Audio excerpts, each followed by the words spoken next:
Aujourd'hui, on s'intéresse à la voiture la plus vendue en France, mais aussi surtout l'une des plus économiques. Elle est déjà moins chère, à partir de 13 000 € et en plus, elle est disponible avec une motorisation GPL, le carburant le moins cher du marché, qui lui permet de parcourir 1500 km avec deux pleins. Je ne vous la présente plus, vous en voyez à tous les coins de rue. La Sandero, c'est non seulement la voiture la plus vendue en France, mais aussi en Europe. L'année dernière, Dacia en a écoulé près de 300 000 exemplaires sur le vieux continent. Et bien cette success story, elle repose sur une chose, son prix imbattable. Mais vous allez voir que c'est en train de changer.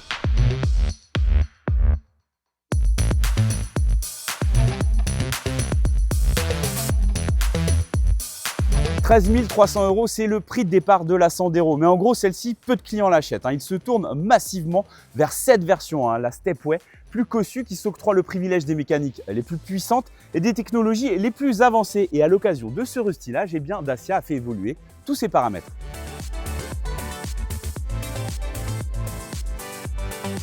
Parmi ces évolutions, on se concentre aujourd'hui sur la motorisation à bicarburation essence GPL. C'est une singularité à l'heure actuelle sur le marché. Pourquoi? Parce qu'il n'y a quasiment que le groupe Renault qui l'a proposé. Ça fonctionne puisqu'une Sandero Stepway sur deux est vendue au GPL. Pourquoi? Tout simplement parce que le GPL, c'est l'un des carburants les moins chers à l'heure actuelle sur le marché. Avec un litre s'affichant en moyenne à 95 centimes contre 1,70 € pour le samplon 95 E10, son coût à l'usage est imbattable. Cette économie réelle explique pourquoi le GPL représente aujourd'hui une vente sur deux pour la Sandero Stepway. Sachant qu'à l'heure actuelle, la France dénombre plus de 1500 stations GPL, plutôt rassurant, soit une tous les 60 km.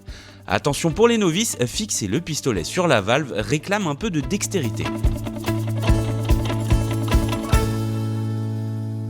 Dacia a augmenté la contenance de la bonbonne de GPL qui passe désormais à 50 litres, soit l'équivalent du réservoir d'essence. Désormais, vous avez plus de 100 litres de carburant sous le coude, largement de quoi voir venir. Sur le papier, Dacia parle de 1500 km d'autonomie avec deux pleins cumulés. Pour notre part, ce sera plutôt environ 1300 km d'autonomie au regard des consommations observées durant cet essai.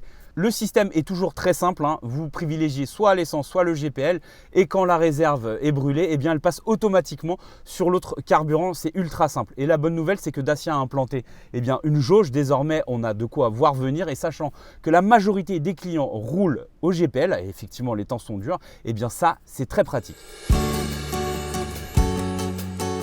Installé directement en usine, ce dispositif n'impacte pas les aspects pratiques puisque la bonbonne de GPL est située sous le plancher du coffre, à la place de la roue de secours.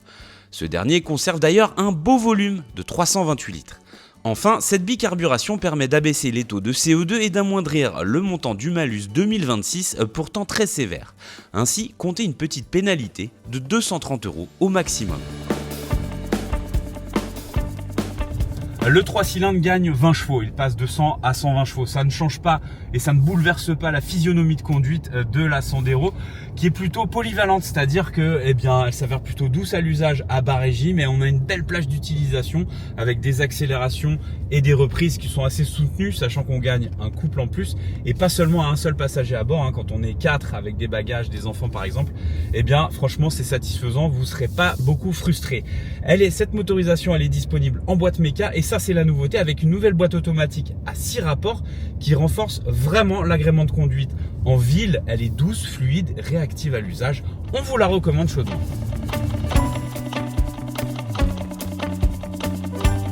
Oubliez Dacia tel que vous l'avez connu, le constructeur monte en gamme et c'est indéniable. Nous on a fait le calcul, depuis 2020, la Sandero elle a pris 30%, c'est beaucoup, c'est un tiers du prix. Alors ça se justifie effectivement par le coût d'énergie, des matières premières et aussi, faut le reconnaître qu'on a un équipement supplémentaire. Mais du coup le prix, il se positionne désormais face à des marques généralistes comme par exemple la Clio 5 en GPL qui est toujours proposée au catalogue ou encore la MG3 hybride qui est vendue à peine 20 000 €. Mais il faut bien reconnaître quelque chose à Dacia, c'est sa valeur résiduelle, c'est-à-dire que quand vous achetez une Dacia, vous ne perdez pas d'argent sur le marché de l'occasion.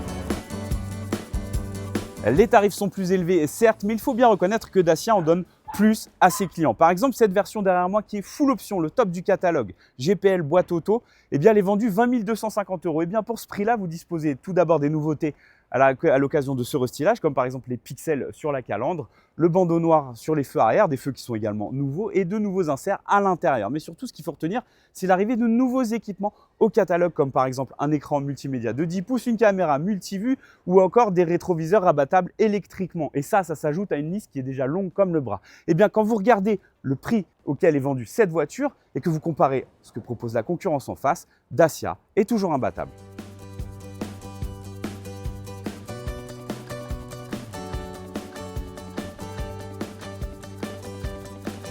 La Sandero a été brillamment renouvelée, notamment cette version GPL qui propose toujours un rapport prix-prestation très serré. Tout d'abord, on a une économie d'usage non négligeable, le moteur est plus puissant et désormais, il est possible de l'associer à la très bonne boîte automatique qui renforce l'agrément de conduite. Donc au final, si on fait le décompte des points, cette Sandero est toujours l'une des citadines qui propose le meilleur rapport prix-prestation du marché.